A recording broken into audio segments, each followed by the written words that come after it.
Someday the traffic might stop entirely. Then what are we going to do? We could all take bicycles over here. We have to plan way, way ahead. Okay. Oops. Oh yeah. 也是很感谢把他邀请到这儿，也希望有一天我们的交通状况会改善，甚至大家可以骑着自行车来这儿。I've been talking about ecological cities ever since I got kind of converted. And when I was in my 20s, I was making sculpture. And I met a fellow named Paolo Soleri, who's an architect who came to the U.S. from Italy. And he convinced me that cities, being the largest things that human beings create, it's very important we get them right. And so as the years went by, I became very involved in thinking through what would be a better city. 在他21岁的时候，他是一个艺术家，也是一个雕塑家。直到21岁的时候，遇到了保罗·索莱里先生，是一个生态建筑师，也是生态规划师。在那个时候呢，他就给他介绍了传授了一系列关于生态城市的想法。也是从那个时候开始，他开始关注于城市，关注于未来这个城市，开始想什么样一个城市是更适合我们的未来，更适合整个人类的发展的城市。And recently I've been wondering what the most important thing about cities could be. And to think of it very personally, we've all been born on this beautiful planet with all the other animals and the plants and the climate. We have these enormous gifts that have been given to us. 他也一直在想，我们一开始每个人都生长在这个美丽的地球星球上。同时呢，和我们共同生存的有各种美好的物种、动物、植物，我们共同生长在这儿。怎么样能让我们共同的来创造一个美好的环境呢？ And humanity hasn't been doing that well, being good stewards on this planet. In fact, we have eliminated many species. Now the climate even seems to be changing. There are many problems because of the way we do things, but maybe especially because the largest things we build, the cities, aren't being built as well as they should be. 在我们人类不断发展的过程中，我们所做的很多事情却对我们周围的环境、对生态物种起到了一些不好的影响和作用。然后很大一方面呢，都是根据我们人的最大的建造城市而引起的。And so I wanted to call this talk Generous City, City of the Future, time to get back to nature, try to figure out how to make cities actually create soil, protect biodiversity, and actually contribute to a very healthy evolution of life on Earth. 所以呢，这次的演讲的主题叫做慷慨之城，我们未来的城市。在这个主题下，我们就去思考，怎么样一个城市是让我们能在对整个生态圈有一个回馈，对整个星球有一个回馈？怎么样让我们在一个良好的进言论中继续发展我们的星球？ And so with that, I'll start with some of the problem and then with the solutions, or some of the solutions anyway. 现在呢，我们先从一些我们面临的一些问题开始，然后再进入怎么样解决这些问题。Our first image here shows something about the melting of the ice on the Earth because the atmosphere is getting hotter, largely because of the way we build cities and depend upon automobiles and build the kind of cities we're building. 这张图片呢是格陵兰岛上冰雪现在开始融化的景象，这些都是因为气候开始越来越热。而气候变暖的原因，就是因为我们的城市建造不断的扩张，而且基于一个机动车的模式在扩张。This is the Greenland ice sheet, which is melting very rapidly. And what you see here is a big hole in the ice where the water runs, because it's melting so much, runs under the glacier, and then it lubricates the glacier, so the glacier is moving faster and melting faster because of these holes that are being created that you see in this picture, bringing water under the glacier so the glacier moves out faster into the ocean to create icebergs. 刚才那张图片呢，就是格陵兰岛上冰层开始慢慢消融的景象。这些融化的水呢，就会聚集在一起，然后流到冰层的下面。流到冰层下方以后，就会加速这些冰块的运动和加速它们的融化。In other places, it's drying out. There's Western China. 这张图呢，就是沙漠侵蚀了我们的城市，这是在中国西北的一个照片。And then it's largely because of the way we've been building cities since Los Angeles. This is a picture of Los Angeles built around the automobile. 就像洛杉矶这样的城市，从图片上我们看到，它基于一个汽车工业而建造，然后整个城市是无限的扩张。if you build around automobiles, you tend to scatter distances between what you're doing, the things that you're doing. Happens in China too, even though it's more dense. But this is Los Angeles, that back in the 50s and 60s started the urban pattern of enormous amounts of sprawl in the world. 因为这样的城市是根据机动车的需求，根据汽车工业的发展而建造的，整个城市就逐渐的分散开、扩张开，占据了极大的土地。虽然从密度上也许不太一样，但是我们中国现在也是以这样一个模式在发展。And of course, it produces traffic jams here in China. 而且这就是机动车带来一个拥堵现象。And of course, you have to have a lot of gasoline. You have to have a lot of energy to run the system. So it's the cars, the sprawl development, the energy system to run it. And here's where gasoline is made from oil in a gigantic plant in Texas, in the U.S. 在我们需要运转更多的机动车的同时，那个石油链也在逐渐的扩张。所以汽车工业发展的不光是说汽车，它同时除了汽车以外，还联系到我们对石油的开采以及对它的冶炼，整个生产链是非常的庞大的。Sorry, a little too fast there. This is Yangtze River dolphin, which is extinct now. About 4 years ago, the last of them died out. So we have to be careful about that. Evolution is going the wrong direction now, and the way we build cities has a lot to do with it. 我们都知道，在4年前扬子江里的最后一只海豚也灭绝掉了。这样的话，我们更应该考虑我们要怎么样真正的回馈给星球、地球。And this is an illustration. This is a poster from the aquarium in Vancouver, saying that adaptation is not an option. Many of my environmentalist friends say, oh, we have to adapt to the fact that the ocean's rising. Well, maybe you do. But the first thing you should think is, how do we do things so that the problem doesn't come up in the first place? 这个是温哥华的一个海洋组织，他们一个宣传海报，上面写的是适应并不是我们的选择。也许在气候逐渐变暖，各种不好的灾难到来的时候，我们是要去适应这样的生活，但是适应并不是我们的发展方向。我们要想办法在源头上解决这个问题，阻止这个问题的发生。Anyway, this is probably the most simple description of the difference here. You can see the top picture requires much more land, natural land, agricultural land. And as you get to more compact city, you save not only land, but enormous amounts of material and energy. 从这张图可能是一个最基本的图片，让我们来认识一下从什么是铺张的城市到一个集中型的城市。上面这张图就是一个完全大饼型摊开的城市，它占用了更大的土地和更多的资源。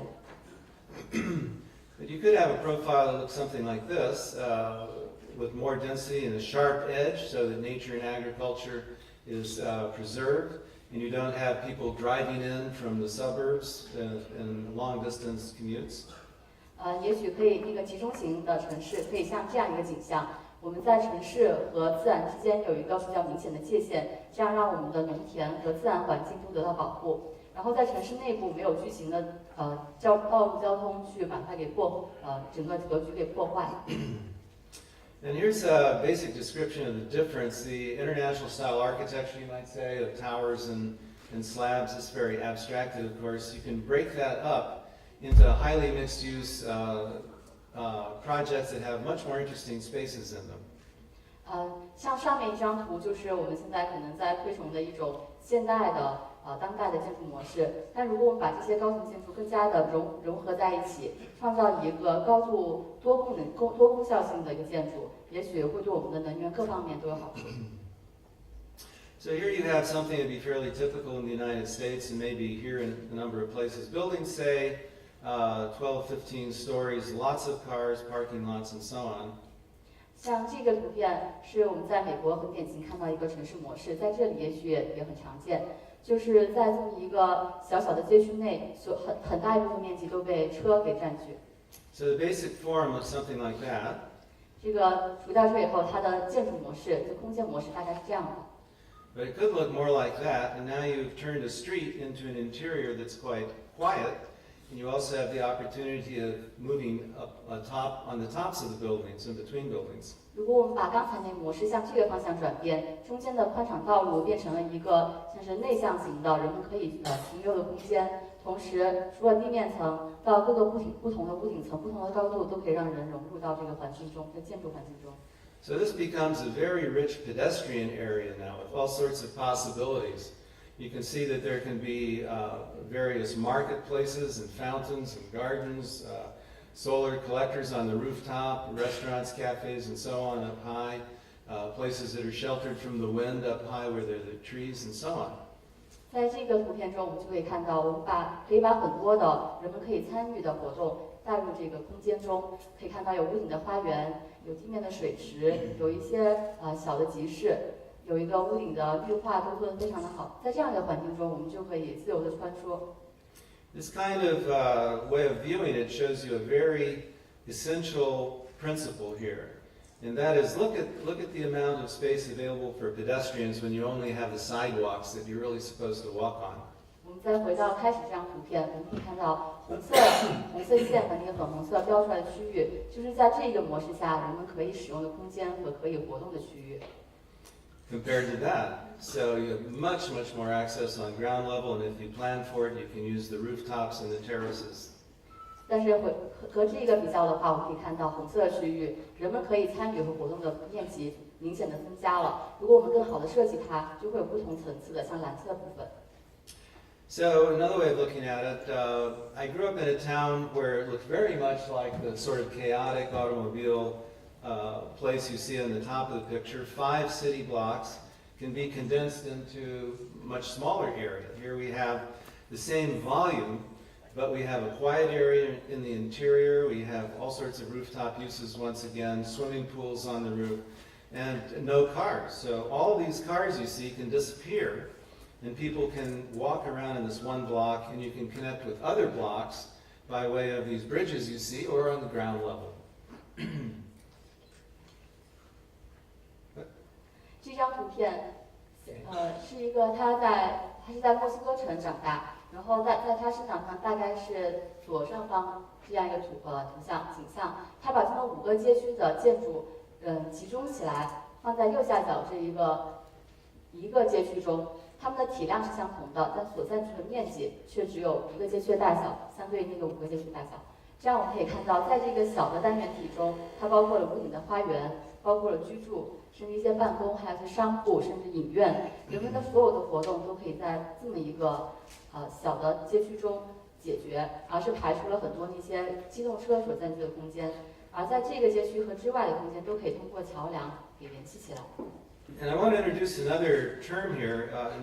In the late 1970s, I started using the term eco-city all the time, and it's been catching on in quite a few places. But there's also the collection in a larger area that you could think of as the metropolis. So we needed to think in terms of an ecotropolis. Ecological cities, ecological towns, and ecological villages with nature coming between and linked with bicycle paths and streetcars more so than automobiles. 在70年代的时候，它只是可能考虑的是生态城市这个方面的发展。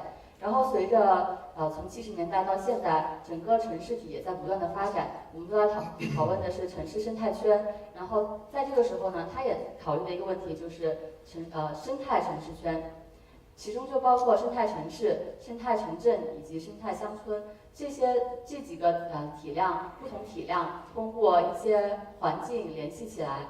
就是自然环境穿插在其中，然后几个体量之间可能通过一些公共交通或一些便利的出行方式相互联系起来，就成了一个生态综合体，生态城市圈。So this is where I live. It's the San Francisco Bay Area, and all the gray is rooftops, parking lots, and streets, and so on. That's what you see from a satellite. 这就是他所居住的 San Francisco 海湾。我们看到在地图中看到那个灰色的区域，就全部是被像是屋顶、停车场等各种我们人造建筑的空间所覆盖的区域。So if you imagine where the locations are for the centers that are very lively, there where you see the the orange and red color here in these dots. 在这个灰色区域之上，这些红色的点表示的就是人类活动比较活跃的一些中心区域。So you can imagine a mapping exercise where you go from like this to finding the centers, and then you end up many years later, many decades, probably 50 years, maybe 100 years later, opening up the landscape to bring nature and agriculture back into the city. And now you see we have eco-cities, eco-towns, eco-villages in a natural and agricultural environment. 从这张地图上，我们找出了人类活动集中的区域中心之后，我们可能通过50年甚至到100年的时间，慢慢的把这些原先城市占有的区域回归给自然。我们可以从图中看到不同大小的区块点，它可能是生态城市、生态城镇和生态乡村，它们之间是由自然环境穿插和联系起来的。Of course, you can build that way in the first place, but if you've already built it because the automobiles have been dominating city planning for some decades, then it's difficult to build it that way the first time, so you have to think in terms of how to move back towards that. 我们通过城市化的建设，把整个自然的土地都给占据了，这是花了好几十年甚至100年的时间，所以我们要把它回归给自然，回复到对我们想要发展的状况，也是要花很长的时间。And here's another way of looking at the same area. You notice it has the same bay in the middle, the San Francisco Bay. On the left-hand side, you see the total amount of greenhouse gases, mostly CO2, that are produced by these areas. So you see the San Francisco Peninsula is responsible for quite a bit of CO2. 在这个图中，我们看到的是，还是刚才同样的是三藩市的海湾地区。左边那张图，红色的颜色从红色到橘色的区域，就是体现的是一个温室气体效应。But if you recalculate that for the amount of greenhouse gases per person, the picture reverses completely because there's so many people living in San Francisco that each individual doesn't produce much CO2 at all, so you get a radically different map. The red part on the maps, on both the maps, are where people are responsible for lots and lots of greenhouse gases going into the atmosphere. 刚才左边那张图呢是一个绿色温室气体的一个总量的计算的体现，而右边这张图呢是体现的是人均的绿色温室气体的排放量。我们就可以看出来，在周边的区域更红，往中间区域就是平均值更低，这说明人多的地方我们的平均消耗更低，因为在人少的地方人均的消耗会很大的提高。And if you're thinking of mapping an area and understanding what would be best in terms of future development, it's important to know what the area looked like before humans took over and changed everything. And you won't go back to what you had before, but you can think through and understand better what parts of nature you can restore. So it's very informative to start off a mapping exercise with getting to know nature in your area. This is what it looks like what it used to look like 200 years ago where I live. 我们在我们提到要把自然重新回顾到我们的生态城市周围的时候，我们首先一点就要做到的是先去了解原始的自然是什么样的，原来它在这儿是一个什么样的生态环境。但是虽然说我们不可能完全的恢复到以前的状态，但是我们要做的这个过程就是让我们了解，我们可以什么是最重要恢复的，什么是我们应该恢复的、保护起来的。这张图片就是他所居住的地方200年前的一个景象。And I wonder if I could ask for some water over there. My throat is a little hoarse here. The worst smog I ever saw in Beijing was 4 days ago, by the way. In Beijing, I've been there about 15 times. Okay, so you can do a map where you find the areas in your town where it's already dense, lively, people can walk about and get to things they need to because they're close together. Those places in Oakland, where I live, are the places in the warm colors, the pink and red and so on.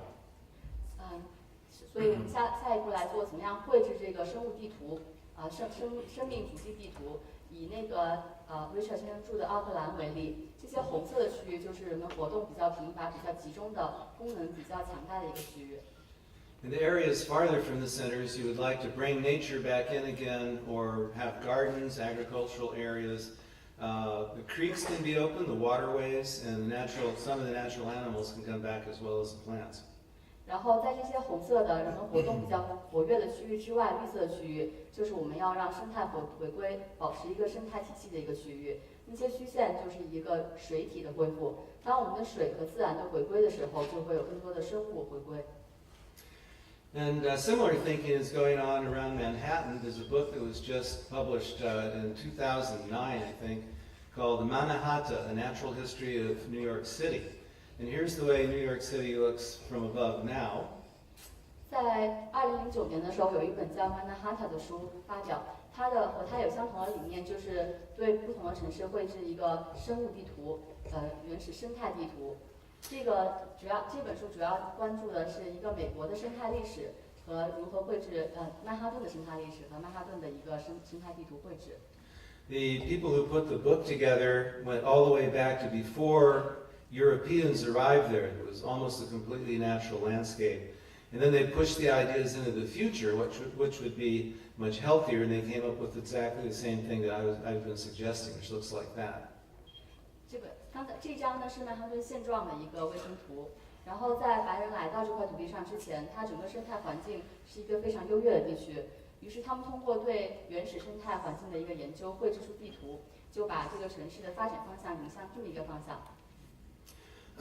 And then in many parts of the world, I know in Australia, the United States, and a few other countries I've visited, people are starting to build bridges over highways so the animals can take these nature corridors between areas where they live.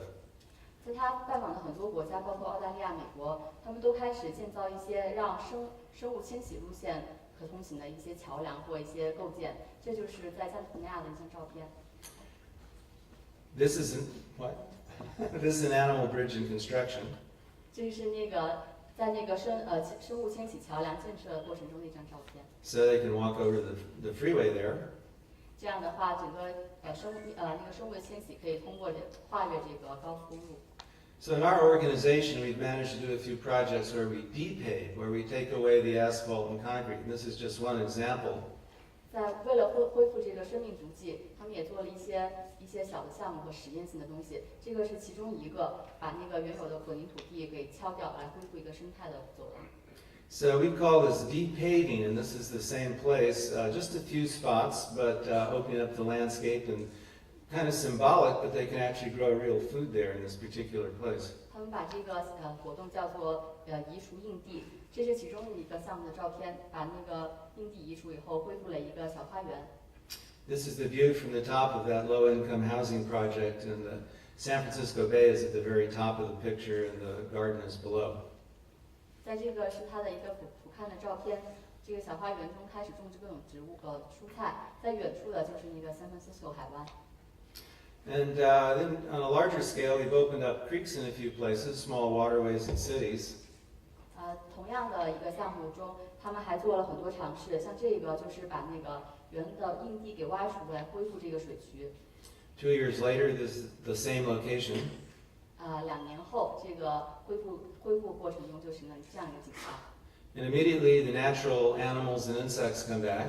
水源恢复以后，很快呢，这些生物体就已经回归到这个区域中。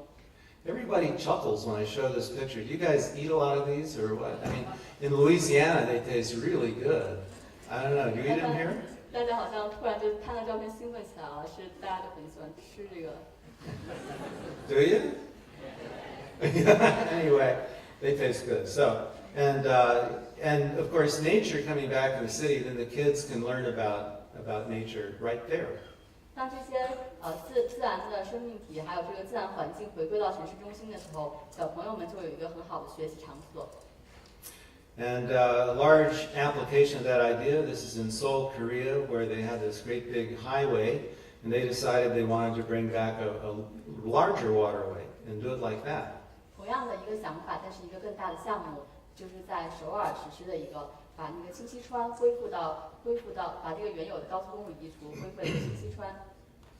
And it was built, cost several $billion, but it's added enormously to the value of the downtown. And the air now is much cooler and fresher. People enjoy being down there, take pictures of themselves down by the Chongyichong River, it's called. 这个项目花费了巨额的资金，但是呢，它很明显的提高了这个城市的一个价值。一个方面呢，是它本来一个很憋闷的城市，这个随着这个水的流过，带来了很多清晰的空气，然后很多人也愿意参与到这个区域中，很多人就是给自己自拍和那个亲戚串一起自拍。And what sort of energy to run the city? Well, any renewable energy system is probably a really good idea. So this just to remind you that solar is growing very rapidly, and China is rapidly turning into a major leader, along with Germany and Denmark. So that's good. 就是当我们提到生态城市的时候，生态能源也是我们必然会想到的一个主题。这张照片呢，就展示了一个太阳能的收集站。在中国，其实现在开始也非常的重视这个生态能源的发展，其实不亚于像德国和丹麦一些地区。And then there's wind energy, simple water pump in the foreground, and in the distance you see big electric windmills that are about 300 feet high outside of San Francisco, only about 50 miles. 这个是在离San Francisco 20公里不到远的一个地区风能收集站，我们可以看到这些风能设备对我们的能源有很大的影响，而且它也很简单的运营。And then you can use the wind to power boats. This is an idea from NYK, which is a shipping company from South Korea. It's also imagining having solar on it so that when the wind isn't blowing and if the sun is shining, then it can use solar energy, or it can use both. And then it can use fuel oil, when there's neither the sun nor the wind. 这是韩国的 NYK 船舶公司设计的一个货物运输船，它同时的使用了风能和太阳能，这样在无风我们都说无风不起浪，当没有风的时候，它可以通过这个太阳能来驱动这个船。And this boat is a commercially viable boat called a brigantine. It's a sailboat that takes chocolate from South America to the U.S. and to Europe. Chocolate is very valuable and it's lightweight, so they can actually make a pretty good profit running chocolate with wind power. 这个船就是一种比较传统的一个帆船。这只货船是用来从南美向北美运输巧克力的。那个巧克力的价值比较高，但是体量很轻，所以用这样船来运输是很那个经济的。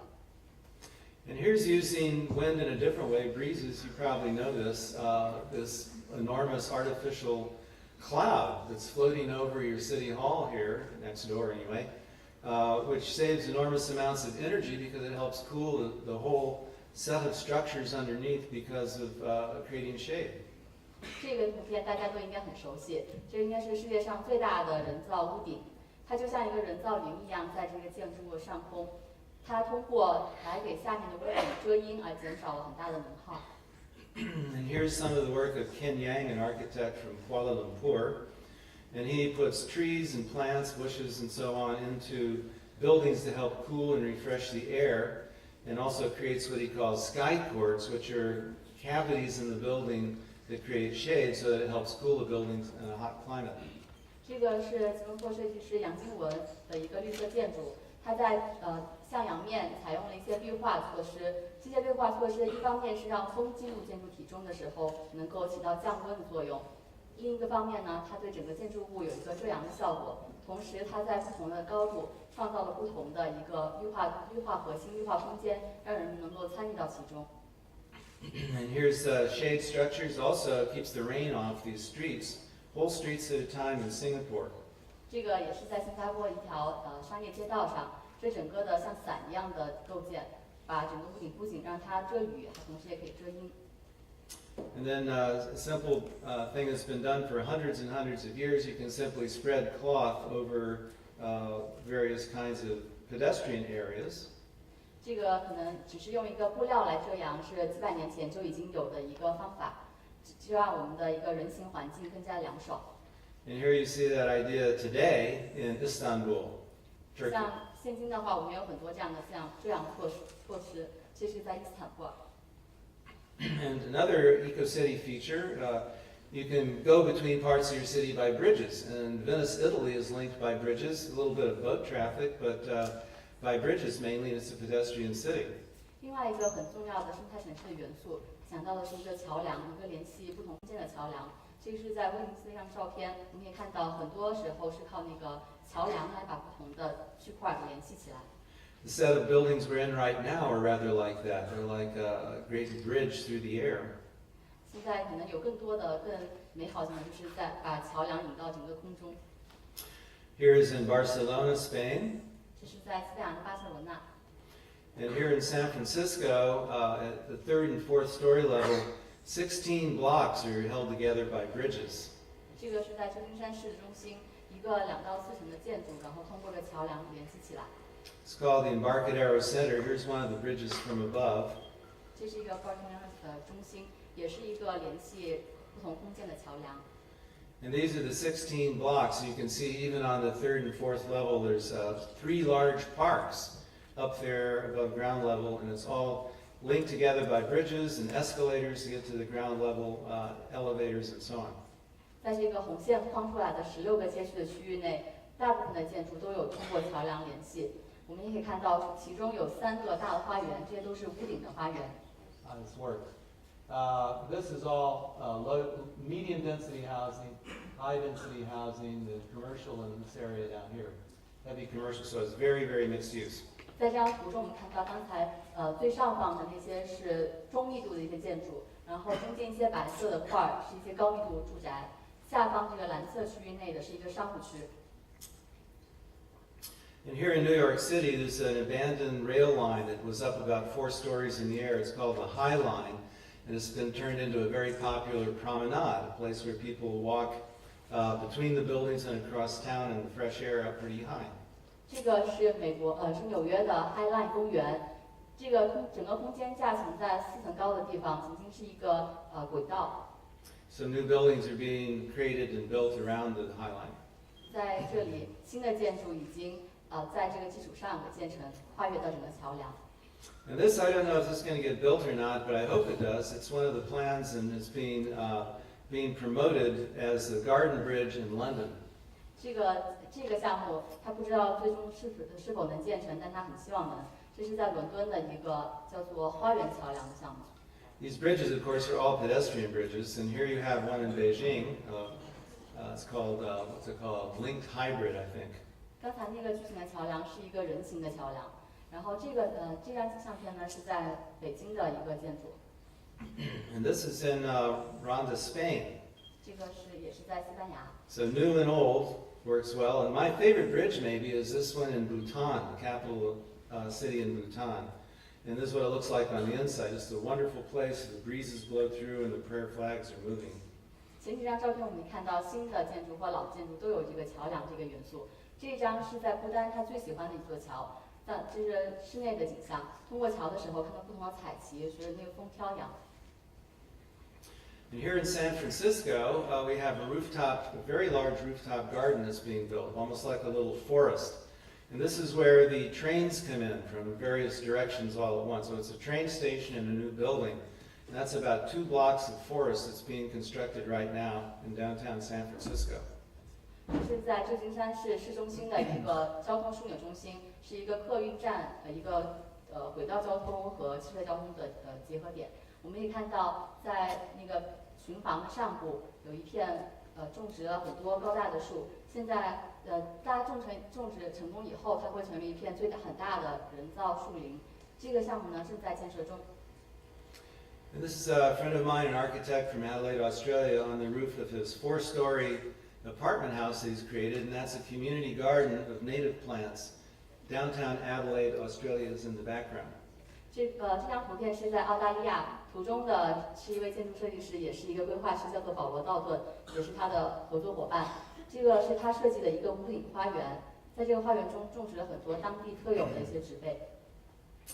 Here's a building that was going to be built with just a plain flat roof in Berkeley, California, and I prevailed upon the developer to have an accessible roof. We call it a live roof with plants, and people can get up there. There's terraces, and it's very popular now. 这个是在It's in Berkeley, California. Yeah. 是在加利福尼亚的伯克利。这个屋顶曾经就像刚才周围的建筑那样，只是一个普通的平屋顶，然后这个拥有者呢，请 Richard 先生帮他给进行一个改造，成了一个可以上人的屋面。So popular, people even get married up on the roof. 然后这个地方现在很受人们的欢迎，甚至很多人在上面举行婚礼。And then when it comes to transportation, China is way, way ahead of the United States. We're struggling to politically approve of high-speed rail just for California. And I think the rail system here is just, it's great compared to what we have in the U.S. 现在我们来谈一下交通。然后在交通方面，特别是公共交通，中国已经远远地超过了美国。在美国的话，他觉得几十年来唯一有一些发展的，可能就在洛杉矶附近的轨道，但中国已经在全国范围内有了巨大的发展。And of course, it can run on solar or wind energy too. 在不久将来，可能这些火车也可以用太阳能来运行。So I think of this picture as happy and contented on your rail line here in 他想通过他坐高铁的这个照片来展示给大家看，其实坐高铁是一个非常轻松愉悦的一个环境。And streetcars, the historic streetcars are being reintroduced in San Francisco. They're very popular, and it's a good ecological solution because you can move a lot of people with a small amount of energy per person. 城市电车还先来说一下，这张照片是在旧金山市中心的一个运营了很多年，而且至今也是很受欢迎的一个城市叫轨道列车。And bicycles. Bicycles are 8 times more energy efficient for carrying any kind of weight on a flat surface than walking. They're very efficient and they extend your range about 16 times over, going 3 times as fast as walking. That's the increased range you get compared to walking. 然后现在这张图片是一个骑自行车的景象。骑自行车是一个很有效的一个交通方式，它比起步行同样的距离比起步行，它只需要1/8的能耗。然后在速度上可以达到3到5倍。Now China used to, here we go. One of them's out of sequence here. I'll go back. Okay, so China used to lead in terms of bicycles, but now Europe is leading. This is in Amsterdam. 曾经中国是一个自行车的王国，领先于其他所有国家。现在几乎大家不再骑车，这个是阿姆斯特丹的一个照片。And elevators, we should think in terms of elevators as being a standard part of the transportation system. Just look at it that way, and it's a fairly energy-conserving way to get from where you are to where you want to be next. 像是我们先来看一下这个竖向的交通。这个电梯在一个立体的城市中，它也是一个交通的体现。Those are exterior elevators in Ningbo, China. 这张照片是在中国宁波拍的一个照片。And so there's foot traffic too. You notice these women are all on the same foot. This is in Bangalore, India. And they're doing this because they get a rhythm going and they have the camaraderie, where they, as they say, they're in solidarity. 步行也是一个很好的出行方式。这张图是孟买这些妇女们扛着重物在一起的共同的步行运输它，然后每个人呢都保持一个同样的节奏和韵律，在这样为他们互相之间创造了一个很轻松的步行环境。And here's one of my favorite solutions is to use rooftops as streets. This is Mausolea, the small city in Iran. 这是在伊朗的 Masuria， 这是他很喜欢的一个案例，就是大家把一个屋顶作为一个街道来使用。And then there's just conventional streets in some compact areas of many countries, and this is in Korea, very close to that small river I showed you called the Cheonggyecheon. 就是这张是在首尔的一个街道景象，在这么一个密集街道中聚集了很多丰富的生活场景。这张图片呢和刚才那个清溪川是离得很近。And this is in Istanbul. It's the intersection of 2 streets, and it was commercial then in the year 1400. And about that time, they put a roof over. It's been there that way ever since. It's been over 600 years now. There's a fountain in the center. Very successful, very pleasant place. 在几十年前，这个只是一个十字路口，然后现在随着他们这个地区旅游各方面慢慢发展，这个十字路口给它加了一个顶，成为了一个很活跃的一个商务场所。And here you have an intersection of 2 streets in Milan with a covered-over famous galleria. 我们看到的这个另外一个十字路口是在米兰，然后它这个穹顶之下也创造了很好的一个人们步行的环境。You notice all of these are pedestrian environments, and you don't see any cars in my pictures. 这两张都给我们展示了很好的一个步行环境，你并没有看到任何的车。One design where you let the light come in from skylights. It can be quite dramatic, as it is in the Grand Bazaar. 像刚才那个从那个市集的一个借鉴，我们如果把这个自然的光从穹顶上引入我们一个室内室外，介于室内或室外的环境之间，就会为我们的步行环境创造一个更加有特色的景象。I'm imagining setting this new building above where you see the dashed lines, which are the older buildings, so you add to the infrastructure and you cover existing streets and turn them into pedestrian hallways. 这个图像呢是在它在现有的建筑基础之上做了一个改造意向，虚线部分就是现有建筑的部分，上面是新建的。Another similar version of that same idea. 同样一个理念就是另外一个手绘图的展示。And on a larger scale, you can imagine towers worked into pedestals and blended into a structure that, say, the sun comes up over on the left side of the picture, so this orients to the solar energy also. 在一个更大的尺度范围内，也可以运用同样一个理念。然后在这个有不同的，还有不同的高塔或平层矮的层，给它整个城市有不同的一个层次感。我们可以想象，如果给它的考虑到太阳角，太阳从左边射过来。And then you zoom in on the structure in the center here. By the way, one of these buildings was the so-called radio building, the one on the left here, which was in Shenzhen, which is a really quick shape that's kind of like that. It's near the city hall, just a little bit to the west, if that looks familiar, if they still have it there. You know, who knows, maybe something new's been built. 这个左边的这座楼是在深圳，它是很快的给它手绘下来，但是在12年前画的，没想到现在好像还在呢。So the upper corner here is supposed to be this area here. So you go into this interior and it can be quite a dramatic, large hallway essentially. 右边这个是他画的一个意象图，就是黑色的这个手绘区域，就是下面看到那个小门洞，从那儿走进去，就是这样的一个空间场景。And then in San Francisco, we have about 30 of these so-called parklets, small parks, where you used to park your car. But now the people are actually moving out onto the street. If they have a good plan and they have a restaurant or a cafe, the city allows them to build things that look like these. 这个项目他们叫做车位胶囊，就是把原有的车位改造成一些像是室外的咖啡馆或小餐厅。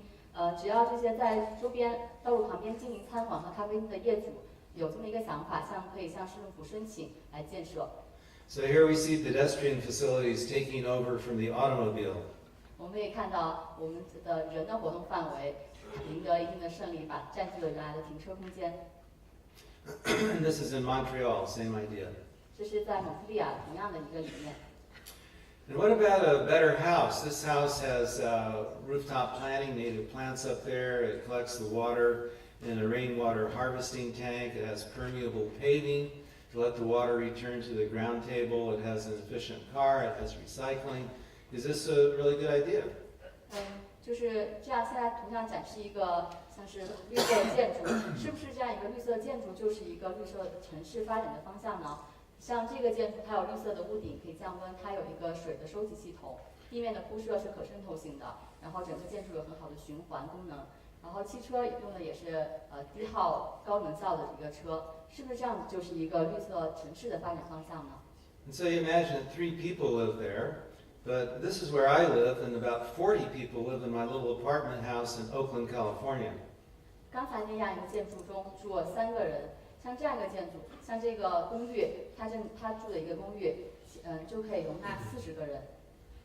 That's 7 times as many people for the amount of land that's used up, and none of us have to have cars because we have the whole town right there next to us, plus we can take BART, Bay Area Rapid Transit, and once in a while if you use a car like I do, you can rent it. I do that maybe 3 or 4 times a year. So this is much, much better. Just to go from a single family home to an apartment is a very large step towards the eco-city. 这样一个公寓呢，占据的面积是刚才一个单元家庭所占据面积的2倍，它这样人均的它人口却增加了7倍，而且这个公寓，它更接近于城市的中心，周围有很便利的各种设施，这样不需要车就可以获得你生活的所需。And what about the better car? Many people say, well, we'll just get a Prius or we'll get an electric car. If you keep driving, you keep creating the same problem over and over again. You keep creating the suburban situation of sprawl. And not only that, but you continue having the automobile accidents. 2 members of my family have been killed in separate car crashes. And so, it's a serious problem. And it's changing the climate and a lot of other things. So you want to move away from the car as quickly as we can before they completely swamp and freeze up everything like we saw on our way here tonight. We were stuck in a traffic jam for a long time. 像那同样的问题，是不是有更好的车就能给我们更好的城市呢？他觉得这个答案是否定的。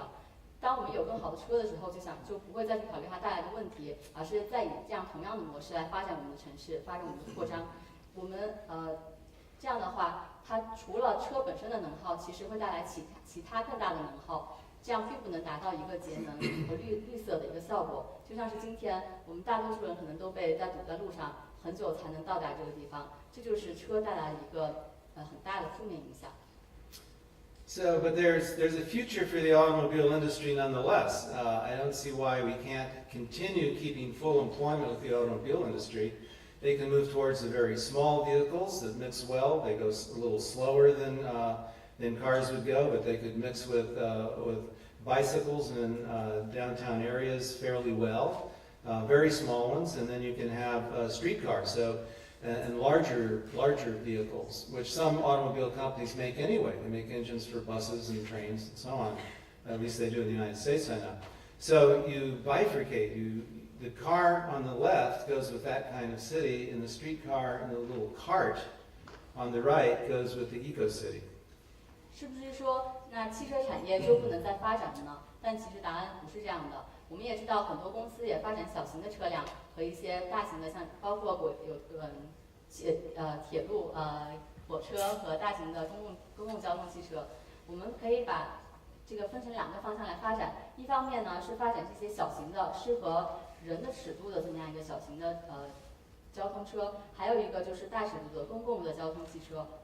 这样的和这个车的模式，和这个2个车模式相适应的是，左边的这个我们现在这种车是对应的是我们现在这种过于铺张的一个城市模式，而这个公共交通汽车和小型车辆组成的，适应的就是一个更加生态、更加集中的城市。That license plate says obsolete for a conventional car. 这个是一个它对汽车的一个改造成一个花园。And then there's some cities that have no cars at all. Zermatt, Switzerland, Avalon in California, which is on the island of Catalina. Quite a few others. There's the Medina of Fez. And here's Venice, Italy. 270,000 people live there, a very prosperous life in a very beautiful car-free city. 像现在世界上有很多这样一个无车的城市存在，像是丹麦的很多城市、瑞典的很多城市，以及包括加州的一个小岛上。这张图片是威尼斯，我们大家都很熟悉这些地方，它也是一个无车的环境。And just changing this gears here a little bit to mention that the reason I come to China all the time is because people actually read my book here. It's called Eco Cities, and that's my assistant here, Ruby Gangsu. She's here in the audience somewhere. Wave your hand. That's her. And so anyway. The situation is that I don't get hired much in the United States, so I travel all over the world, which is fun. So maybe it's better that way.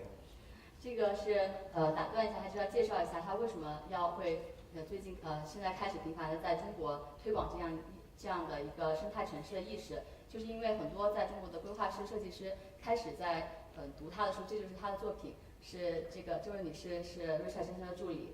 然后在他的书里面提到很多关于生态城市理念这方面的介绍，然后也是他就是大家对这个生态城市理念开始感兴趣，是把它吸引到中国的一个很大理由。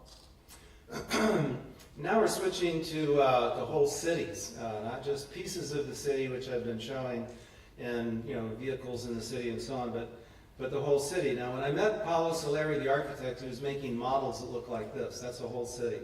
在这之前，我们谈到的是一些生态城市的片段和一些特征细节。然后接下来呢，我们来看一下一个生态城市的模型是个怎么样的发展。这张照片是保罗·索莱里先生一个建筑，就是我们刚刚提到的那个生态建筑师规划师，他所建造的一个生态城市的模型。He was doing drawings like this, and this is the cover of a book called Archaeology, the City in the Image of Man. 这个是保罗·索莱里先生的一本作品，叫做 Archaeology， 是把那个 architecture 建筑和 ecology 生态结合在一起。这张图片是它的一个发展意向。And so this is a city about as high vertically as the Empire State Building, or a little bit larger. About 2/3 as high as, say, the Burj Dubai in Dubai nowadays. 这个建筑它的地面部分到顶上大概是美国帝王大厦的高度，然后这个尺度来看，从顶到最下端的话，像迪拜塔这么一个高度。That's supposed to be a floating city, and all of the cities are strictly pedestrian. 这个城市呢是漂浮在水上的漂浮城市，然后所有的部分都是步行可及的。More of his drawings from that particular book. 这是书中的其他一些案例。And then he wants to try to build this. He died last year, by the way, unfortunately, but he's been working on building a town called Arcosanti, Arizona, since 1970. 这个是保罗·索莱里先生在开始建设的一个叫做 Arcosanti 的城市，在亚利桑那州。然后可惜的是，这个保罗先生在12年的时候去世了。And he's been making models that look like small cities. This is one of them that is for a cool desert climate. And in the wintertime, the solar greenhouse brings all the warmth into the city that it needs. 这个也是保罗先生建的一个模型。这个建筑呢，它是假设坐落于沙漠上，是一个早上热晚上冷的一个气候。But he hasn't been able to get much money from other sources. Other developers aren't interested in building his particular design. So he's done it. He's financed it mainly by making wind bells, believe it or not, and selling them around the country. They're very stylish. 这个因为没有开发商的一个投入，所以大部分的资金都是由保罗先生自己来筹集的。然后这是他建造过程中的图片。But if he could get a little more money together, I would have encouraged him. In fact, I did encourage him to try to be more three-dimensional, but there was a budgetary problem there. But if so, to illustrate three dimensions a little better, I played with the idea some and gone from this structure to the ones you'll see in a second. 就是由于资金的限制，所以保罗先生没有把这个完成。如果是可以的话，他的想法是把它做得更加的三维化。这张图片是 Richard 先生对他做的一个改造。And then you can push that even farther, trying to keep somewhat consistent design with what he's actually built already. 就是我们可以在刚才基础上建造的更加的高密度以及三维。And over in the far right, you see the power tower, the solar electric source for the city. 在远处，就背景后那个小亮点，我们看到它是一个太阳能的发电站。And here we add the gardens on the south slope. 我们再看到在前面南向的话，我们加入了一些果园和农田。And fall comes along, the colors of the plants change up into the building.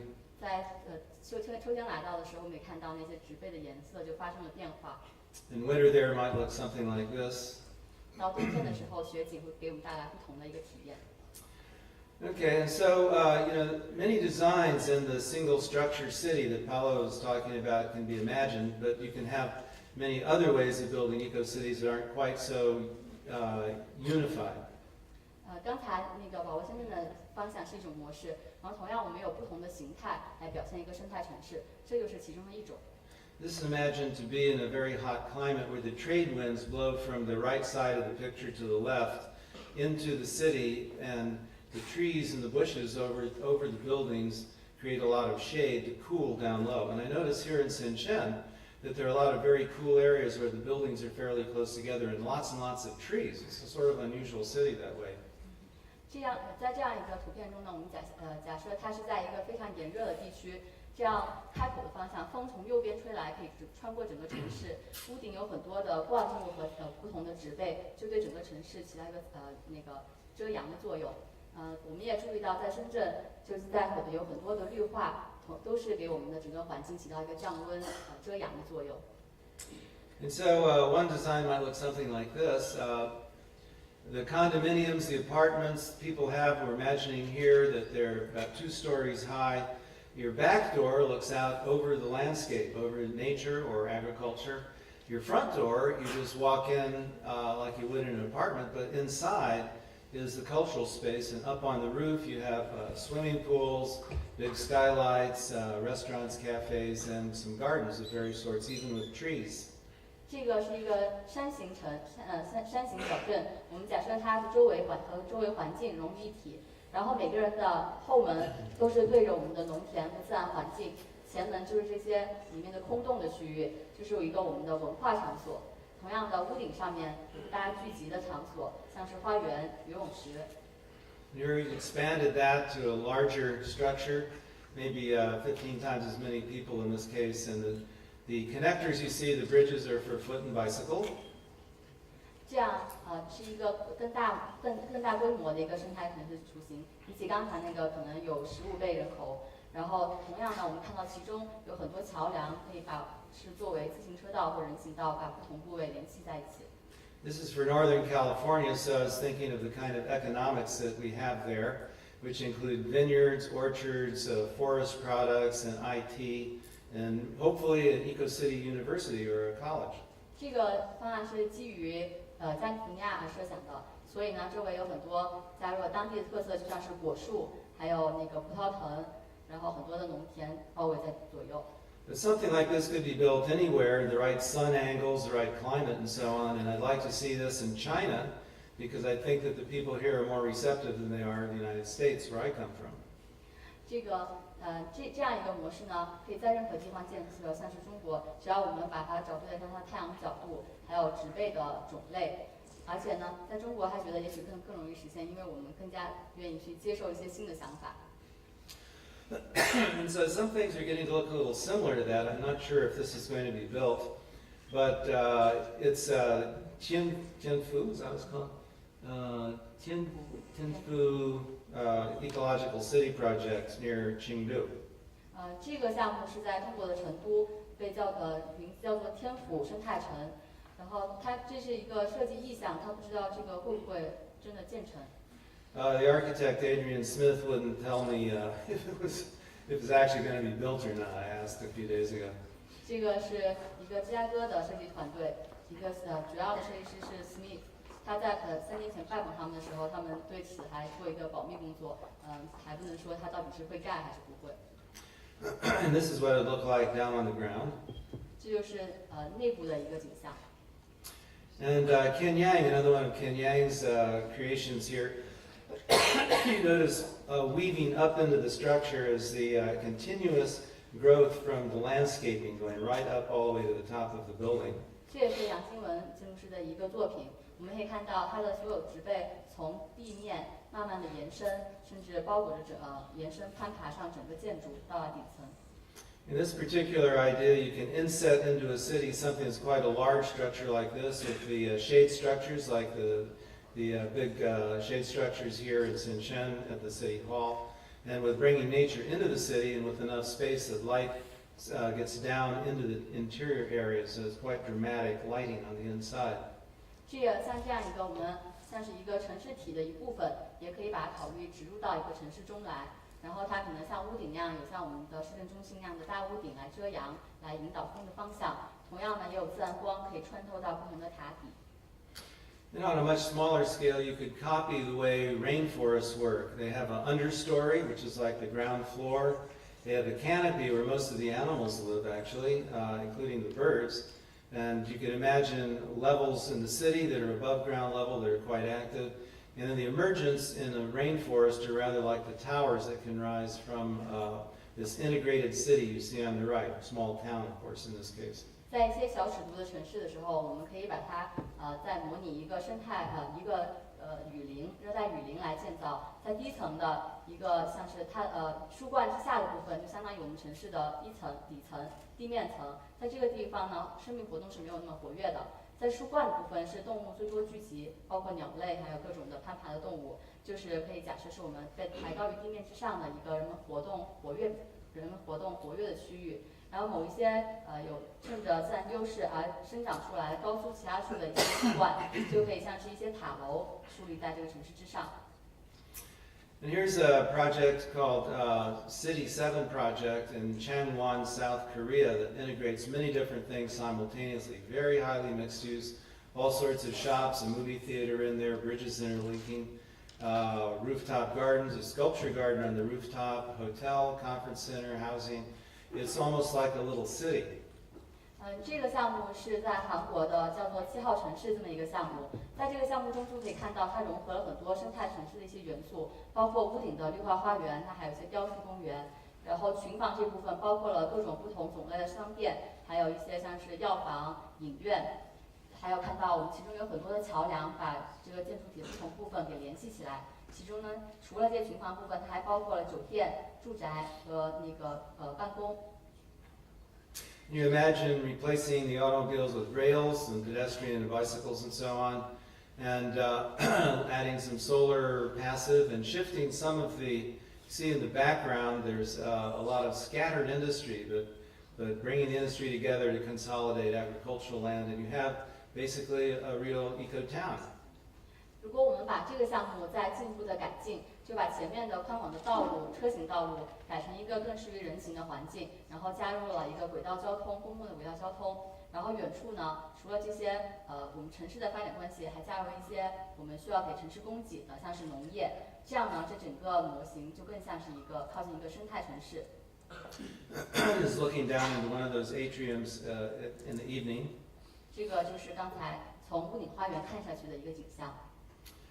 And then in this scene here, which is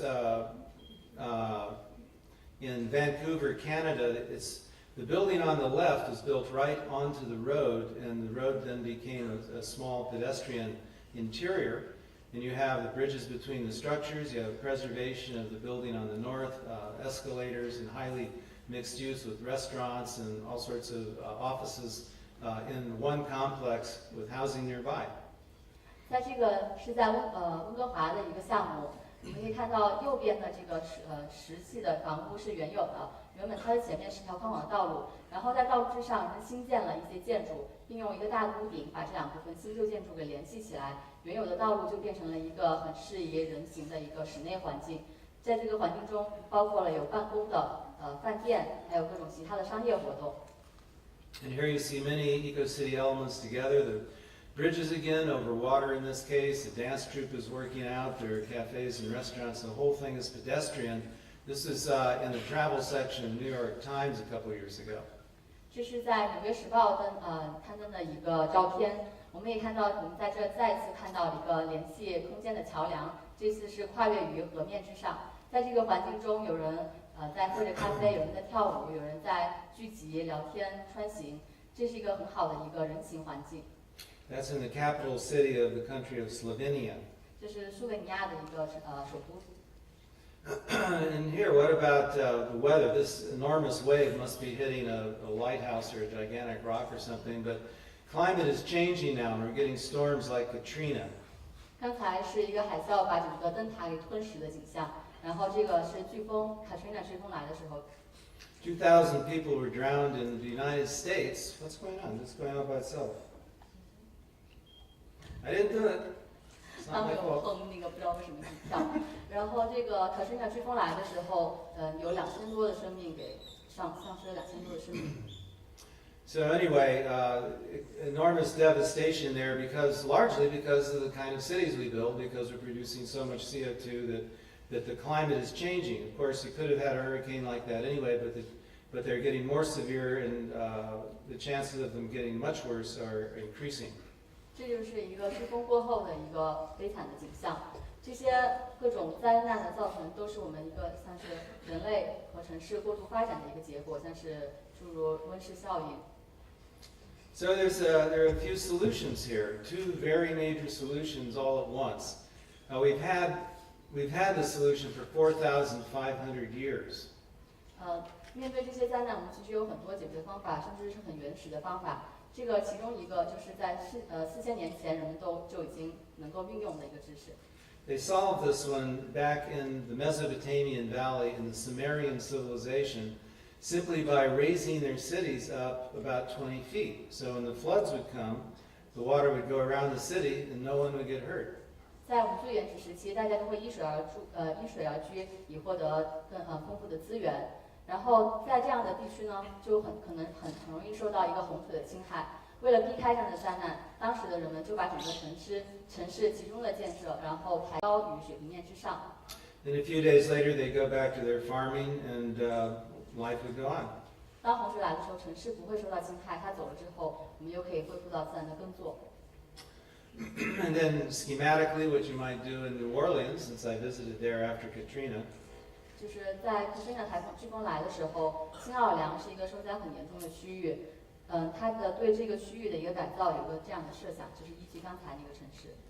you can imagine on about 2 square blocks, maybe 3 here, you built enough infrastructure that would represent about 20 blocks that were flooded. And then you can let the water come back, and you build above sea level. You build on an elevated hill that you've created artificially, and when the waters come up in the hurricanes, you don't get hurt. 根据密度的不同，可能把12个街区集中建设在2到4个街区这么一个范围内，然后在这集中区域内把这个地层给提高，这样来以提高地层来避免那个水的灾难。And the same for this. This could be a new downtown area in some of the parts of New Orleans that were totally destroyed. But what's going on here is a second solution too, because you don't cause the problem in the first place. You don't have all those cars needing all that energy, creating all that pollution and CO2. So you're actually working to prevent the problem in the first place here. 我们在这儿同样的就是刚才那个把它提高整个城市来解决这个灾难。然后当洪水来的时候，城市不受到侵害，旁边的湿地来吸收了水，然后水退的时候，大家又恢复了正常的生活。这个是第二个解决方案。我们现在首要做的最重要解决方案就是停止汽车的不断扩张，这是把所有的灾难给停止是最关键的。And what about tsunami territory, where the gigantic waves sweep across the landscape? You can just split the waves. Everyone runs uphill about 4 stories, and unless it's the most colossal tsunami you can imagine, nothing gets damaged except for just the lightweight stuff down by the beaches. 这样的一个形态呢，也是对海啸的一个防御。然后当海啸来的时候，它不会把城市给摧毁，那人们呢，只要到城市的制高点，可能4层楼以上，就可以避过这个灾难。And it solves the problems for fires too. This is my neighborhood, and within several blocks of where I lived in Oakland and Berkeley. Back in 1991, we had a colossal fire where 3,375 houses were burned. 这个同样除了水灾之外，我们还有一个就是自然灾难，就是火灾。这是在1991年奥克兰的一个引发火灾，山火引起城市火灾的一个景象。But if you build a compact town instead of scattered single houses, the wind almost always comes from the same direction, so you can fight the fire with water from swimming pools. And this is for Mediterranean climates, which are usually hot when the fire winds come anyway. So you build the swimming pools upwind from where the wind is going to come from, and then you can fight the fires with water pumps and defend a very small area. You notice also that some of the water is being squirted on the buildings to keep the buildings from catching on fire when little cinders fall. 像刚才那张91年的火灾那样，分散建筑那些独立的家庭庭院，完全没有办法抵御这个火灾的山火的侵害。在这个生态城市的模式呢，它把整个城市集中的布置，然后在迎风，因为山火势来的时候，总是顺着同样的一个风向。然后只要我们把一个像是水池、游泳池的这些设施集中的布置在火来的这个方向，就可以使整个城市集中有效的防治这些火灾。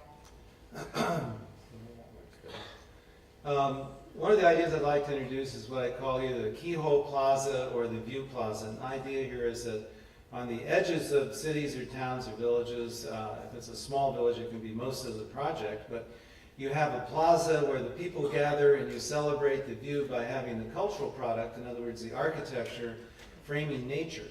So when you're in this environment, you see that there's a relationship between you and the environment. 接下来要讲的这个呢，就是一个锁星广场，也可以说是景观广场的这么一个概念。它是在这个瑞士县的生态城中必不可缺的一个重要元素。如果是一个小型的城镇或者是小乡村的话，甚至整个城市的整个镇的布局就可以是一个围绕着一个小广场展开。如果是大的城市的话，就是在城市的边缘区域有这样一个锁星广场。它由建筑体为核，但是把最好的景观做一个开口，这样让人永远在这个当人在身处其中的时候，就会和城市和自然界之间有一个对话。So you imagine this one. I showed this picture early in the slideshow, and it's highlighted with the plazas that look up the river, in one case on the right-hand side, across the agricultural land on the left-hand side, and this wider arterial where the streetcars and the people and the bicycles travel towards the mountain. You get a great view of the mountain. I wish this were sharper and clearer. Sort of. 他说就是在那个屏幕上看的可能没有那么清晰明显。然后这张图的话，演说一开始的时候，可能我们已经看过这张图。然后现在这张呢，它是用一个提亮的方法把这个锁星广场的部分给引出来了，不知道大家能不能看清楚。然后在这个地方呢，最右边的部分，这个锁星广场的景观是让城市和这个河流有一个对话；在左边的锁星广场是城市和周围的农田有一个对话。正中心的这条道路，就是让人们在骑行或漫步的过程中，能从一个景观到城市，再到远处的山峰，有一个这样的顺畅的对话过程。This is terrible. Anyway, so here's where you see the the views from there and the solar. You see solar in this one. 这张是看到那个蓝色部分，就是一些太阳能源的使用。And transportation system, including in the pink, the walking areas and the bicycling up high. 在这个图中呢，我们看到那个粉红色的联系区域，就像是很多不同层次的一个人行的环境。And then you can imagine that the whole structure would be based around plazas and bridges and hallways and rooftops. 在这个模型中，我们可以看到很多一个广场的元素和桥梁的元素、自行环境的一个元素一个综合。This doesn't have any conventional streets at all. It has views like that. 这个不像是一个狭窄街道，它更有一种向外部环境通透的一个不同层次的广场。And you have these halls with a few skylights and artificial light. 这是那个模型的底层，这些通道部分可以是通过自然采光或是人工采光。And in the dark areas here, you have artificial light totally, and you have things that you don't want natural light to come into or don't need, such as movie theaters, certain kinds of clean industry, where you need light control, and warehousing. 在这个灰色区域呢，就是不需要自然采光的部分，像是我们的影院、一些生物研究室或者是一些仓库。And then you dress it out with planting that might look something like that. 然后在这个模型上，我们加上一些绿化和植被。And then this actually exists in a few rare places. This is in Slovenia also, like the earlier picture, but it's a little tight. You can open it up a little bit more, ideally, I would think, and that becomes an existing keyhole plaza. 这个是在苏维尼亚的一个小广场。我们可以看到，它已经有了一个锁星广场的概念。如果我们把刚才遮住的那个小屋子移开的话，它就让我们的广场和外界的这个景观更好的一个交流。And then an American model swamped in automobiles. 这个是美国一个很典型的一个街区的场景，被整个所有的都被那个机动车辆所占据。You can imagine going through a transformation where you bring the waterways back and you reorganize for solar angles being correct, and you start removing the automobiles. 然后我们可以考虑把一些街道给移除，来恢复这个水源，然后给它可能更好的一个太阳角啊，或者是一个组成方式。And you've seen many of these details before by now, but in addition, notice that there are fruit trees in the streets. Why do we always have to have decorative trees, ornamental trees only, when we could also have harvesting and fruit trees in the streets of the cities? 然后除了刚才我们提到的各种元素以外，这个建筑呢，包括建筑上面和建筑周围都种了一些果树。为什么是果树啊，不是一些装饰性的树呢？因为我们整个城市需要一个食物的供给，这些食物就可以来自于当地。And here, an interesting community form of architecture called the circular clan houses. They're about 5 stories high. First 2 stories have no windows because they're defensive structures for the times when there were a lot of bandits around. 这个是福建的一个土楼，大概是4到5层楼的高度，在1到2层的时候是没有对外开窗的，是因为对一个是周围的环境，还有一个各种的防护。Those are earthen, rammed earth buildings that use sticky rice, by the way, that dries and hardens and produces a very, very strong 5-story structure. 这个结构呢，它是就是因地材料，然后用泥土和那个糯米来加固这个墙体。And here in the Kathmandu Valley in Nepal, in the Himalaya Mountains, this town has started to scatter out as people got motorcycles and cars. And so the suggestion here is to head in the other direction and start densifying towards the centers, making it a more walkable environment, and end up with something that might look more like that and run it on solar energy, and it becomes much more sustainable. 这是在加德满都的一个小城镇，我们看到，当人们城市越来越扩张的时候，人们就需要去用一些机动的车辆来通行。然后有了机动车辆以后呢，城市就会更加的加速向外扩张。如果我们把它发展向另外一个方向，就是把城市更加相对集中的多功能用途综合在一起来建设，就可以让这些小城镇更加的集中，更加的步行可及。And here in China, Tianjin Eco-City is under construction. This is a view from their community center to some of that construction going on now. 这个是从天津的中心生态城的一个建造中的景象，是这张照片是从它的售楼处拍摄的。And here's the layout of the city. And you notice there's a lot of restoration of wetlands here along the canal that they have. There's a green line. Let's see if I can get this to work. Green line that runs from here that they call the Green Valley, which is the bicycle and foot traffic area. 在这个区域中，这是那个生态城的规划图，我们可以看到，沿着河的周围是一些湿地，绿色的区域是个湿地。然后刚才日晨先指的那条是贯穿整个社区的一个绿色通道，都是为自行车和人行而建的。And here this is pretty symbolic of what they're doing, rapid development, lots and lots of green. You see the windmill in the distance also for some electricity. 这是它建造中的一个图片，我们可以看到远处有一个那个风能的发电设施，近处呢就是他们在湿地和周围对那个植被进行保护的一些做法。And some of the restoration areas along the canal. 这就是在水道那个河道周围的一个自然区的保护。This is the kind of structure fairly typical in China, the pedestrian interiors in these great big super blocks. 然后这个呢是我们可以看到和大多数的中国的一些住区很相同的一些景象，但是中间的这些贯穿每个社区每个街区之间的一些步行道。And I'm imagining this one to do something a little bit denser, but a totally different shape, and beginning to explore the interior spaces with beams of light coming from skylights and so on. This is imagined to be a sort of a transit center in a place like that. 这个是想象，如果我们在这样一个普通的一些建筑之间加入一个形态完全不同的这样一个集中的体量，想象这是一个交通的枢纽中心，然后各种不同角度的那个太阳光、自然光从顶上射下来。And looking down from above, the very wide streets are indicated by the little dots here, and the gray pieces are the existing larger buildings.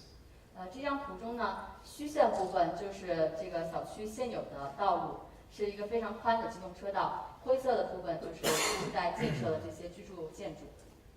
To notice here is that when you have crosswalks with lights, you can slow the traffic down so that the cars don't go high speed.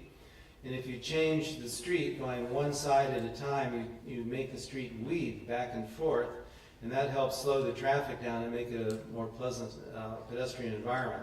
在这进行的两方面的改造来控制这个机动车辆的一点呢，就是在那些交叉路口的地方，一旦有红灯或者是有那个停止的那个标志的时候，就可以让车速没有那么快速，不会让车快速的通过。还有一个做法呢，就是把那个车道本来笔直的很宽的街道，给它做的曲折蜿蜒一些，这样呢也是整个车速给慢下来。And you get a great deal more pedestrian land to deal with here while you're losing the traffic space.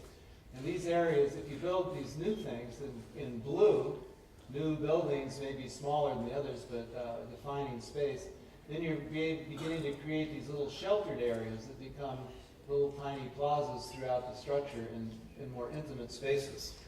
然后在我们缩小道路的同时，这些蜿蜒的道路周围还会绿色的区域，就是更多的为人行提供的一个环境。在那些区域中呢，我们可能以一些密度稍微低一些的蓝色的建筑和现有的建筑围合出一些半围合的广场，就是这些红色的点的区域。And here's a street that does exactly that we built in Berkeley, California. You can see the way it's weaving back and forth, which causes the traffic to move more slowly. So in those neighborhoods, it's much safer for the people who live in the neighborhoods, and so that it's a very popular street in Berkeley. 这个是瑞先生参与的一个项目，就像刚才提到的，把整个街道给蜿蜒曲折一些，来降低车速。这是在San Francisco 建的一个已经落成的一个项目，它确实起到了一个降低车速的效果。And here in a sort of a Chinese theme with a lot of some of the shapes you see in Chinese architecture. 这张图片呢是加入一些中国元素，然后结合一个生态城市理念绘的一些小图。Some sort of traditional and some sort of modern, but laid out once again around these keyhole plazas with the views out to nature. 刚才那张图中有一些建筑的形态是比较中式，一些是比较现代的，就是国际形式的一些建筑。但是呢，它仍旧是综合了应用了这些生态城市的一些手法。很重要的一部分就是这个所星的广场。And here's looking in a little bit closer at some of the art elements which are in color. The basic structure is black and white. 在这个图中呢，它用一些彩色的部分表示一些装饰性的、艺术性的装置，其他的一些建筑群用灰色的体现。And some of you may know the Spanish Steps, a wonderful urban feature in Rome. These steps here would be looking out over a plaza like this. 这边广场中呢也加入这个西班牙台阶的这个元素，在这个台阶上，我们可以很好的欣赏所星广场对外的一个景观。And that would be the view in that direction. 这就是在那个大台阶上向外看到一个景象。And here in Thimphu, which is the capital of Bhutan, you could imagine transferring that to an area where they're interested in having a new eco-town, which is out in the country where two rivers come together. So you might have something like this appearing. 在那个不丹的首都廷布，他们要在一个两河交界的地方建一个生态城。刚才那个停满了车的小广场呢，是在廷布很常见的一个景象。他对那个方案的建议呢，就是在两河交汇的地方，像是用他们最原始的、最当地的建筑，但开出一个小口，形成一个所星的广场。And then the idea of what we call in our eco-city movement, an eco-city fractal. Now, a fractal is a fraction of the whole with all the essential components present and very well organized, and it might look something like this for Berkeley. 在这里呢，就是在一个生态城市之外，还提到一个生态模块这么一个概念。这个生态模块呢，就是说它以生态的元素组合在一起，成为一个生态的区块，而且这些生态的区块呢，就每一个不同的生态区块，又通过同样的方式整合在一起，成为一个生态城市。这个呢，就是它所绘制的在加利福尼亚的一个模块的景象。Now the sun angles are taken into consideration, nature is brought back, and many different uses complement one another there. 在这里呢，很多元素在其中共同起着作用，然后也综合了不同的功能性。And this is a rooftop cafe, the view you get out to the Golden Gate Bridge and the Pacific beyond the bay. 这张是一个屋顶的咖啡，屋顶咖啡的景象图。从这个屋顶咖啡呢，我们可以跨过整个城市，看到那个旧金山的大桥。And then Hong Kong is almost like an eco-city in some ways. You may not need to change it too much other than to have people not traveling so far because there's better coordination between the jobs and the living space and so on. So it's a little bit like one of Paulo Soleri's arcologies. 像深圳的香港一个高密度的就是城市，还有一个便于人心的这么一个城市，他觉得已经有了一个生态城市这么一个雏形。比起我们从地而新建一个城市呢，也许它的做一些小小的改动，就可以更快的向一个生态城市方向发展。So I don't think I mentioned that Paulo created this word called arcology, which is architecture working with ecology. But most of us who work with him were thinking that really it has more to do with cities, not just buildings, not just architecture, but transportation, energy, and everything else that goes with it. But his term is arcology, and so he mentioned that. But it's the single structure city idea, which you see almost well exemplified in Hong Kong. 像他在看到这个的时候，他会就提到一个保罗·索拉里先生所说的那个词 archaeology， 就是刚才说到的那个建筑和生态，就是我们的生态城市就是一个建筑体和一个生态体共同结合的部分。但是可能我们在建造过程中想的不仅仅是单独这个建筑体这个部分，同时呢会想到整个城市的时候，还有它的像是能源、交通几个各方面把它整合起来。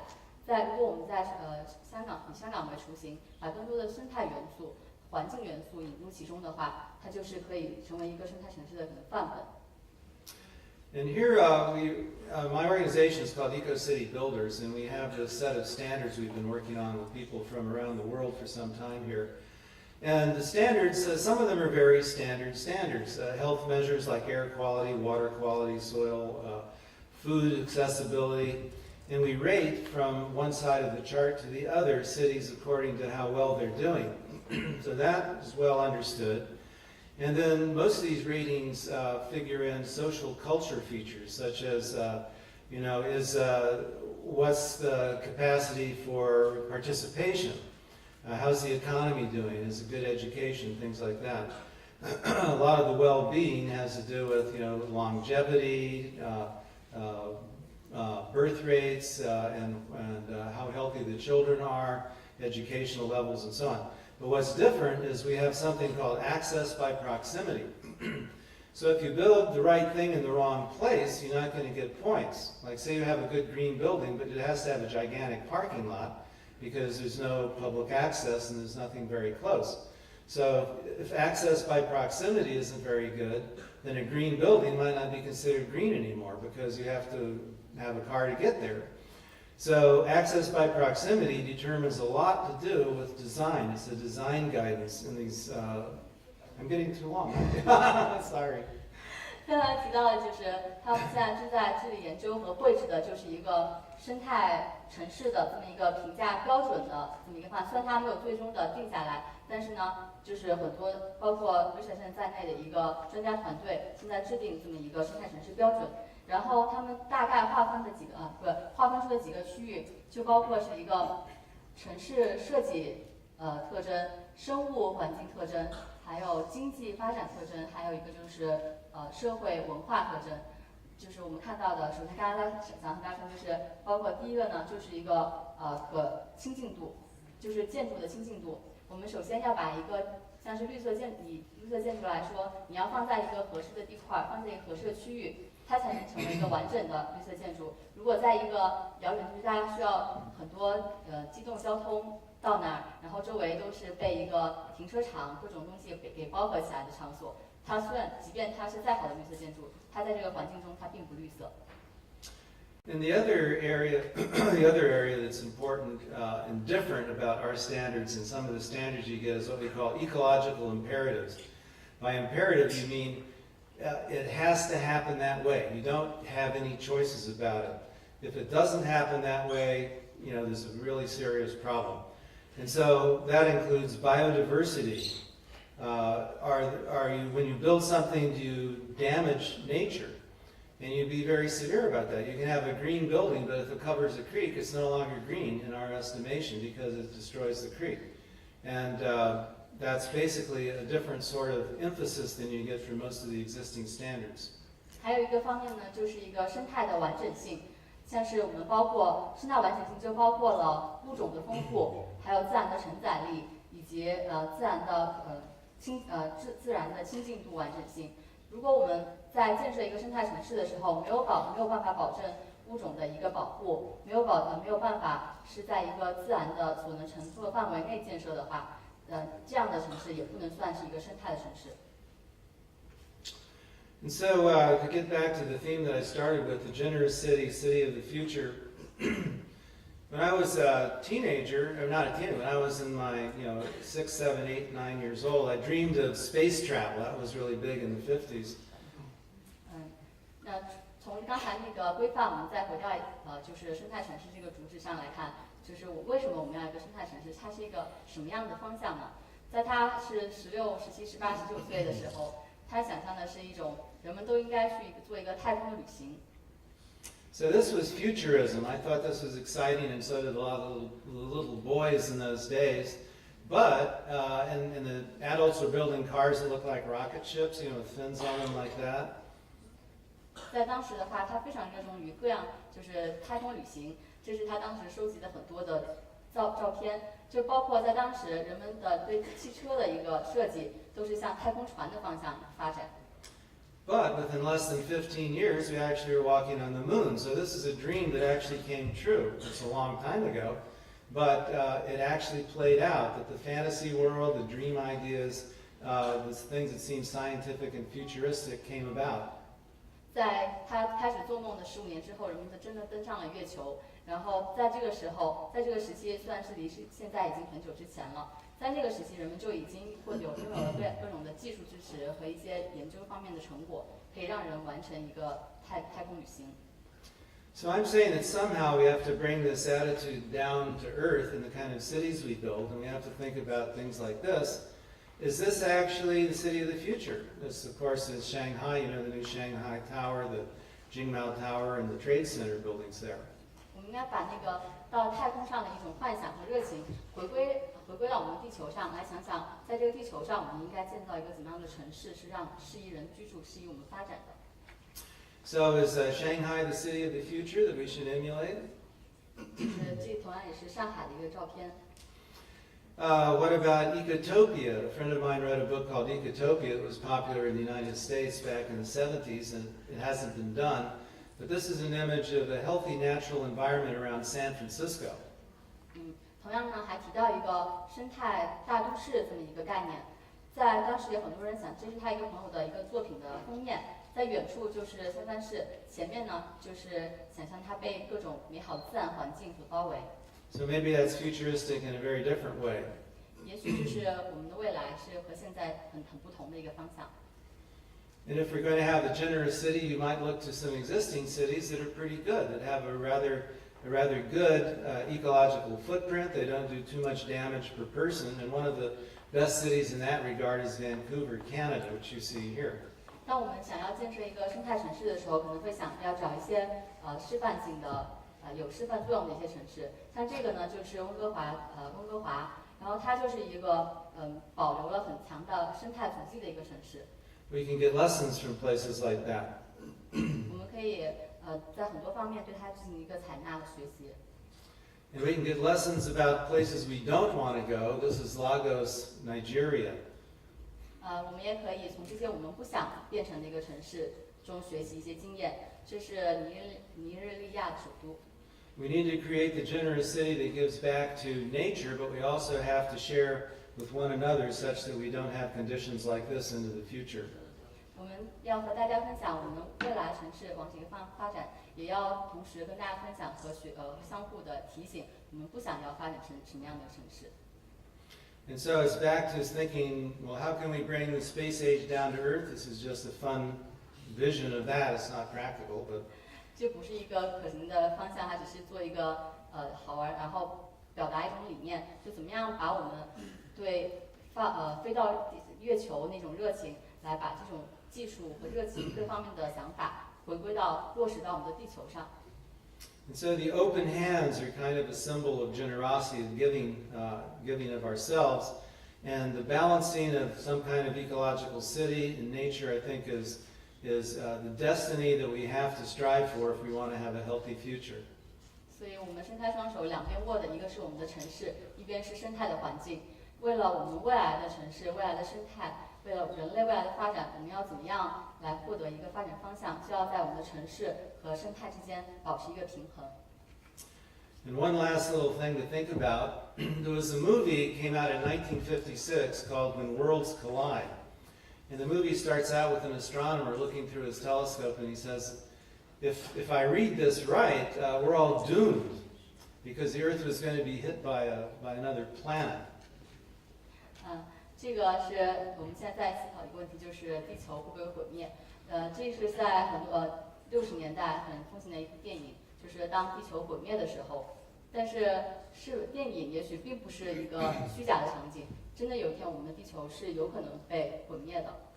Well, there was a time in the history of the Earth, not too long ago, when all life on Earth was threatened with being destroyed, and somebody stopped that from happening.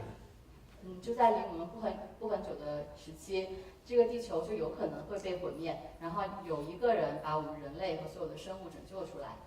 This is not a joke, and most people don't really think of it this way, but somebody actually saved life on Earth. It already has happened. It proves that you can do some pretty amazing things to help protect the Earth. So who do you think it was and what happened? Does anybody have a guess? 就是这个地球会被毁灭，而且在一段时期之前很有可能被毁灭。这并不是一个笑话，而是真实发生的一些事情。大家要不要猜猜，就拯救我们的人是谁？ Got any ideas?